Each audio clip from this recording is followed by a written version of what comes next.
Hey everybody, welcome to the Sky Lounge, and this is Piggyskin Picks, where I pick the winners and losers of the upcoming NFL weekend. In week number 8, boys and girls, 7 out of 14 in the pick'ems. Yikes. And you know what, the gambling hasn't gotten any better either, 0 for 2, so we're 0 for 10, 0 for 12 on the season. It's a fucking disaster. But, you know what, the 5-team parlay that I had last week, just a little side note. Fuck the Rams. Fuck the Titans. You goddamn underachieving fucks. Okay? That's all I gotta say about that shit. But, hey, it's a new week. We're gonna kick off Thursday Night Football here in a couple of hours. So, let's hop into it. Let's hop into week 9. Get on that dick!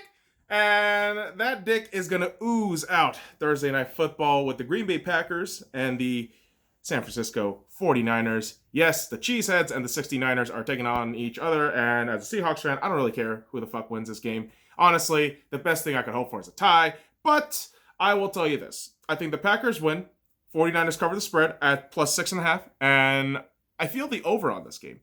Now, you're not going to have any fucking weapons in terms of the 49ers. Jimmy GQ is dead again. George Kittle is dead again. And so it's really going to be left up to good old reliable Nick Mullins to get shit through for the 49ers. Which I don't think like the best aspect of the 49ers will show out. But here's why I say the 49ers will cover that plus 6.5. Boy, oh boy, the Packers have been looking like shit. I mean, ever since that Bucs loss, which everyone just kind of tossed away, like, oh, that's kind of a blip. It's an outlier. You got fucking embarrassed by the Vikings. Yeah. So, not a lot of change in terms of my perspective about the Packers. They're not that great. And I don't think their defense is going to play up to snuff, relatively speaking. And, yeah, don't be surprised if the 49ers pull some magical bullshit out there and grab a win. Because Nick Mullins has just that weird energy sometimes. Like, he pulls magic out of his ass. He's one of those, like, unnamed quarterbacks that just does well. I mean, I've seen it fucking live against the goddamn Seahawks 2 years ago. That was an embarrassment. But let's move on into Sunday's game where, speaking of the Seahawks, they will be taking on the Buffalo Bills in Buffalo. And you know what? I've gotten one pick wrong with the Seahawks so far, and yeah, that was the Arizona loss. I fucking blame Ken Norton Jr. on that one. But I'm still going with the Seahawks this week. There's something about this Bills team that I really think is a very concerning issue moving forward, and that's Josh Allen. Is he going to play up to snuff? Is Josh Allen going to be able to deliver in the big spots? Because over the last few weeks, he hasn't been. Everything else in the team, they've been doing okay. Everything's kind of clicking and rolling. But Josh Allen is becoming kind of a problem here. And I'm not 100% sure if the Seahawks are going to activate, Snacks Harrison, my new best friend Jamal Adams, Prez. And obviously we don't know the Chris Carson situation or the Carlos Hyde situation as in depth. I mean, for me at least, I don't really know as much in depth. That's on me, kids, my bad. But despite not having some pivotal pieces, I really do think the Seahawks pull out of this. Obviously, you have Russell Wilson just on this MVP caliber level of play, and I think he's going to do some magical shit despite a really good Buffalo defense. And yeah, don't be surprised if DK Metcalf gets over 100 yards because he's just a god. And man, if we can see, the Bobby Wagner from last week against the 49ers where he's just messing up quarterbacks, that'd be fantastic. Of course, I mean, Bobby always is a consistent, beautiful turtle man. But, obviously we would like that extra oomph to get the Seahawks over the edge. So go Hawks. And I always say this, boys and girls, I do not bet on my own teams. I just don't. That's just a rule of thumb for me. It just feels like bad juju because if you win betting against the team, it feels like shit. If you lose and your team loses, it's the worst of fucking every goddamn combination possible. So I don't bet on my own teams. But what I can tell you is this. I like the Seahawks at -3. I also like this game to be under at 55. That mainly attributes to the Bills defense mostly.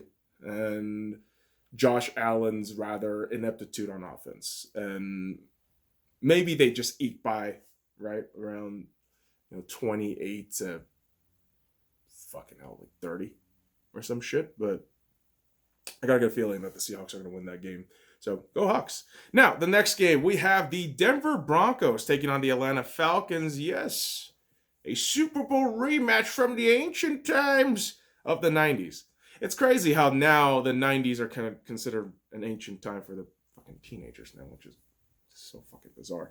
But unlike that game in the Super Bowl, I got a feeling the Falcons are going to win this game. Now, let me throw the fucking asterisk and caveat out there. Okay. Denver, I feel they can cover the +4. I also feel this game is going to go under at 50, but there's a really weird feeling in the pit of my stomach about this fucking Falcons team. And every time I feel like if I pick them, they are going to do horrendously bad. And if I don't pick them, they're going to somehow play competently enough to win games. So I'm going to do the same thing here. I'm just going to say they fucking Falcons, but I am going to take the Falcons, not on the spread. Okay? Because it just doesn't fucking make sense, this goddamn Falcons team. Can you free Julio Jones, please? Please. That man does not deserve this fucking team. He deserves better. He deserves to be on a contender, to actually win a Super Bowl for his legacy. But that's just me. That's just me. And it's going to be a very interesting game, though. The Broncos haven't been the world beaters nor any sort of relevant team in the ethers of the AFC. But despite all the injuries and despite all the kind of calamitous situation that this team has faced, Denver's doing pretty well. I would like to think that if you had everybody in, the Broncos would be battling for that second seed in the AFC West. So that's just my thing. But yeah, I'm going to take Falcons to win that game on Sunday. Now let's move on to the next Sunday game where we got the Baltimore Ravens taking on the Indianapolis Colts. I like the Baltimore Ravens to win this game. I also like them to cover the -1.5 spread and the game to be under at 47.5. Why? Lamar Jackson and Philip Rivers are just kind of like not there. They're not really all that there in terms of quarterbacking. So really the question is, who fucks up first? And I think it's going to be Philip Rivers. And Colts defense, can you actually catch up with Lamar Jackson if he doesn't throw and just runs the ball? Because he's not really a great quarterback. But I'm very curious to see what the Colts will bring out for Lamar. I'm very curious to see what Philip Rivers is going to do to trip up over himself, because he always does that. So I like the Baltimore Ravens to win this game, and Colts, it's a tough path. I mean, you still got Philip Rivers as your quarterback, so you're not really contending this season. You're contending next season. Be honest about that shit. Okay, Frank? Okay. Now, let's move on to the next game where some dirty bottom feeders of the AFC South are going to be battling each other. In the Houston Texans and the Jacksonville Jaguars, I like the Texans to win this game, but I don't like them with the spread. Jacksonville at +7, over at 50.5. Seems reasonable for me. I'm not really going to assess either teams because they're both garbage, let's be real. And it's kind of the same situation for both teams, right? You got to hire a real head coach. Yeah. You should also try to hire a real fucking GM, at least for Texans' sakes. But I don't really know about the Jaguar situation. All I know is you need to fire Doug Marrone. He sucks. He is a dog shit fucking head coach. I don't know why the hell you kept him around for so long, especially after that Blake Bortles debacle unfolding in the 2018 season. Oh, Leo. Just get rid of Doug Marrone. Okay. Seems like the right thing to do. Now let's move on to the next game. And the right thing to do here is to say the Chiefs are going to beat the Carolina Panthers. But I do like the Panthers at +10.5. I also like this over at 50.5. Now, this is a huge asterisk and condition to that. Although I would still pick that number. If CMC is there, oh man, that spread is going to cut down real quick. because I think CMC, Teddy Bridgewater, Robbie Anderson, hell, and that young defense with the Panthers, they could do some damage. I mean, they're not going to, outright win games. Let's be real about that. I mean, they can, but not against, maybe the Chiefs. But I'm very, very curious to see how this defense handles Mr. Patty Mahomes, my homeboy. Just an absolute unit, right? So, very curious how that game turns out. But I think the Chiefs will take the win there. Now, the Detroit Lions taking on the Minnesota Vikings. Okay. So Vikings winning this game seems reasonable. The Lions at +4, also reasonable. Under 52.5. Now, Matt Stafford has the Kung Flu. Well, he's on the Kung Flu fucking list, I guess. Right. So that's this Kung Flu shit, aka COVID-19, coronavirus, whatever the fuck you want to call it, might fuck with the Lions. Yeah, maybe not. Remember last season when Matt Stafford was out and they had that random ass fucking QB for I don't know how many fucking games, but he always had 2-3 good quarters. Yeah. So with that premise, I really do think, yes, the Lions are going to get some sort of stupid ass lead, and then the Vikings are just going to chomp at the bits and just win the game. And still, the Vikings will Vikings themselves and keep the game way too fucking close like last week against the Packers and give themselves a heart attack, but still win the game. So, interesting. Kind of dumpster fire-ish, but not really division battle there. But should be a fun one to watch. Now, the Chicago Bears taking on the Tennessee Titans. I really, really like the Titans in this game. I like them to bounce back after last week's embarrassment. Let's be real. I mean, no disrespect to the Bengals, but you're the fucking Bengals. And honestly, the Titans should be doing much better. And man, you're at home. So I expect the Titans to cover the -6.5 spread under 47 because the Bears are shit. I don't know how long I've been saying that. I mean, I think the Bears have been mediocre for all season long, but miracle wins here and there just kind of pushes all that narrative out. So with the Bears, again, Mitch Trubisky and Big Dick Nick is not your fucking quarterback option for the future. Get a new quarterback. That tandem is just not going to work. And guess what? That defense, they're going to get real tired of your shit soon. Yeah. Players are going to want to demand out. They're going to do some passive-aggressive shit like what Carlos Dunlap did a couple weeks back, after the Bengals lost. He just fucking tweets out, list his home. It's just so fucking stupid. But I can see a very similar situation with the Chicago Bears where everything just kind of falls apart. But yeah, I like the Titans to win that game there. Now, moving on to the next game where, oh boy, we are going to have a real dumpster fire on our hands, boys and girls. An NFC East matchup. Yeah. The fucking New York Giants and the goddamn Washington Redskins. DC assholes. Fucking team with no name. I don't know. Football lives matter. I don't know what the fuck you want to call this goddamn team. But listen, this Washington blank team, whatever, fuck you. -2.5, under 42.5 seems pretty good. Why? Because the Giants suck. The Giants fucking suck. They are the fucking cousins of the New York Jets this season. They're right there. I don't know what the exact draft order is right now, but I can tell you this. I can tell you this shit right now. If you have the Jets as the worst team in the NFL, the Giants are right there. They're right there. But Saquon's injured. When you have a GM like David Gettleman, who is an arrogant, moronic prick, and you have Daniel Jones, Danny Derps as your quarterback, you're not going to get so fucking far. Now listen, Danny Derps is only in his second year.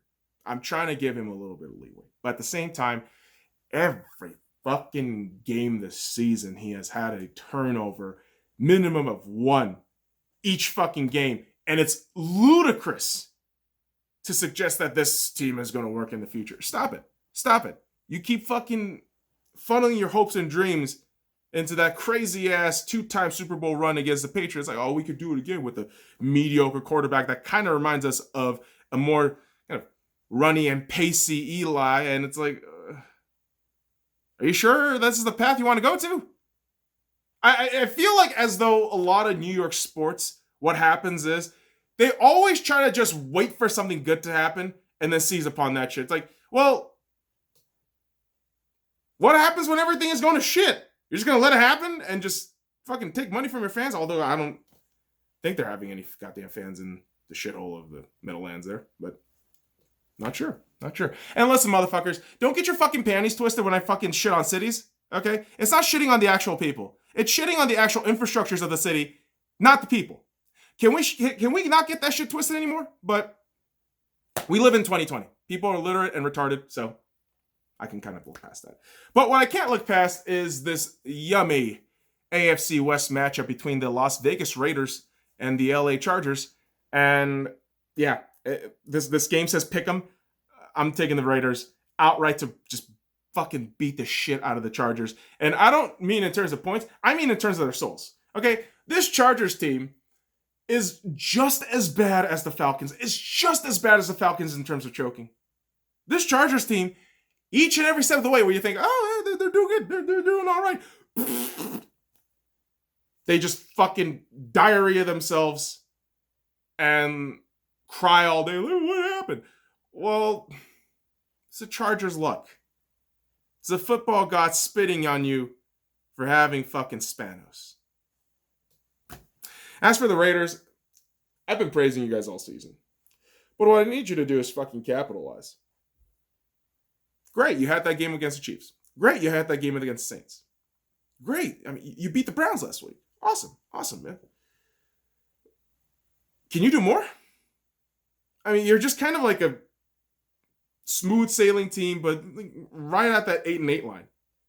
So I'm very curious to see if this Raiders team can kick it up a notch, especially in this rivalry game. So very curious. And you know Las Vegas is going to get fucking rowdy on Sunday. This is goddamn AFC West. Chargers and Raiders fans fucking hate each other. Of course they do. As a Seahawks fan, I don't give a shit. I'm not into that shit. I don't fucking pick second goddamn teams. Stuck with my Seahawks. I'm picking my Seahawks, and that's it. That's what sports monogamy is, boys and girls. But shout out to Raiders fans. Shout out to people who, wanted to pick the Raiders when they came in, even though they have a second team. I'm not gonna fucking shit on how people cheer their team. Just letting y'all know how I cheer for my team. It's just sports monogamy. One sport, one team, and even if you're fucking miserable, you gotta stick through it. So kudos to those diehard Raiders fans. And I know there's a lot of you out there, just one team mentality, and I know you guys get a lot of bad rep, but hey man, that black hole energy is real. I've seen it. I've talked to a lot of Raiders fans, and kudos to you guys. You stick around and be loyal to your team, despite the fact that lately your team hasn't been loyal. I mean, honestly, that Las Vegas move, I still criticize it a lot, but hey, they're here now, and hopefully they can keep winning for you guys. That's really it. It's weird. Every time I have to rationalize or logic shit out, it's like, oh, you're a hypocrite. Well, I'm trying to lay out two sides. I'm trying to be really fair here, but I know that's not the good narrative to put in 2020. I know that shit, but I don't care. I'd rather be real about that shit. And what I could really be real about for the next game is that you might have one of the best games on Sunday Night Football or Sunday Football. And yeah, Sunday Night Football, I'm not going to lie to you. Spoiler alert. The Tampa Bay New Orleans game is going to be boring as fuck in my opinion. The real fucking game to watch, kids. The real fucking game to watch this Sunday is the Miami Dolphins taking on the Arizona Cardinals. Reason why I say that. Tua Tagovailoa, Kyler Murray. Weapons on both sides. Head coaching chess match, and boy, oh boy. Solid defenses on both ends. I really am curious as to how Tua and Kyler will fare against each other as quarterbacks. These are two very young, exciting quarterbacks. Tua Tagovailoa in his debut last week against the Rams looked fantastic. And if he can carry that momentum forward, beat the Cardinals in Arizona, the place where Russell Wilson lost, that would be immensely impressive. And again, I think this game is going to go underrated, undervalued, but this looks to be a fantastic game. I do like the Cardinals at -4. I also like this game to go under at 48.5. Despite me praising heaps on Kyler and Tua, they will make mistakes. Because, I mean, it's a huge testament to both sides' defense here. But I'm telling you, this is going to be a great match. You guys should not miss this fucking game. Hopefully, local listing has it here in Las Vegas. If not, red zone that shit, bitch. And streams are very difficult sometimes. Woo! But let's move on to the next game. So, the Pittsburgh Steelers are going to be taking on the Dallas Cowboys. And yeah, most likely they're going to go 8-0. Okay? And yeah, admittedly, I'm not a Steelers fan. I'll be honest with you. Sometimes I find the Steelers fucking unbearable. I do. It's not just the whole fucking Seahawks Super Bowl shit. Okay? It's the fan base. And respect to the fucking Pittsburgh Steelers fans. I got a couple of friends of mine who are fucking Steelers fans. I have nothing but respect for you guys. But the general fan base, the arrogance, Mike Tomlin, Big Ben, all the fucking pieces. I mean, especially the Le'Veon Bell and AB era. That just put the wrong taste in my mouth. But the reality, besides my subjective disdain towards this team, is that they're 7-0. And they're actually been winning decent games. Although, Cowboys have plus 14.5. Okay. I like that. Under 41.5. Okay. Not bad either. Why? As good as the Steelers have been, they have shown plenty of blemishes. Plenty. And I know this Cowboys team is absolute ass. They are fucking trash. But don't be surprised if the arrogance of Tomlin starts creeping in, especially late in game, and they give Danucci a chance to chomp and just scurry in and just make up the deficit. So very curious to see how that will go in this game, but I think the Steelers come out with an 8-0 record after this game. Now, as we mentioned before, Sunday Night Football is going to be the New Orleans Saints taking on the Tampa Bay Buccaneers. I don't know if I said Pelicans, but my brain does that sometimes. It's very stupid. But what the brain also does when you age is tends to slow down a little bit. What I think we're going to see here is obviously the battle of the AARP quarterbacks. And in this part 2 matchup between the Saints and the Bucs, I think the Bucs grab a win. Tampa Bay at -4, over at 50.5. The Saints look too dysfunctional. The Saints look too fucking rattled right now. I don't know what the hell is going on with Sean Payton's arrogant fucking fascism regime down there, but it's not working. Like, whatever fucking bullshit wave shit he was doing, it's not working anymore. No one is playing up to their snuff. Whereas the Bucs, I mean, momentum-wise, they've been playing well. They've had these close games. They're getting wins. They're gelling. Unlike the Saints, they're dividing, right? Swim through the pussy. But the Bucs might swim through all in that Saints pussy. Just because the Saints are fucking bad. They're not even that good. That game against the Bears last week, that was an illusion. They're both bad teams. But that's just one man's opinion. And this one man's opinion will finally land on Monday Night Football where, oh my fucking God. The New England Patriots taking on the New York Jets. Why is this a Monday night game? ESPN, could you really not afford decent matchups? You just saw Jets, we got to put them in there. Why? Why? You know, it'd be hilarious if the Patriots actually lost this game, but bullshit. Jets are so into that tank mode mentality. They're done. They're done with this season. You should save Bradley McDougall and George Fantho. Shout out to my boys. Because they're actually worthwhile football players, but keep sinking that shit, Jets. Keep fucking up your goddamn organization culturally. And yeah, the New England Patriots at -7, under 42. Seems reasonable for this unreasonably forced game on Monday Night Football. And yeah, let's just hope it ends quick. Because, oh God, it just sounds like a disgusting fucking game. But we also do have bye weeks, boys and girls. Yes, we do, for 4 teams. The Cincinnati Bengals, the Cleveland Browns, the LA Rams, and the Philadelphia Eagles. So those teams are going to get to watch the bloodbath that is going to happen starting today on Thursday and then into Sunday. And unfortunately into Monday. Again, Patriots and Jets. But let's read the picks again. So I got the Green Bay Packers, the Seattle Seahawks, the Atlanta Falcons, the Baltimore Ravens, the Houston Texans, Kansas City Chiefs, Minnesota Vikings, Tennessee Titans, Washington Redskins, DC assholes, Washington football team, fuck you, whatever. The Las Vegas Raiders, the Arizona Cardinals, Pittsburgh Steelers, Tampa Bay Buccaneers, and the New England Patriots. So that's week 9, boys and girls. Hopefully we get some more fucking picks right this week. 7 out of 14 is not gonna fucking cut it. So yeah, let's get into that football, baby. So boys and girls, follow me at the Sky Lounge and all the links in the description below. Like, comment, subscribe for more daily contents. Till next time, fuck off.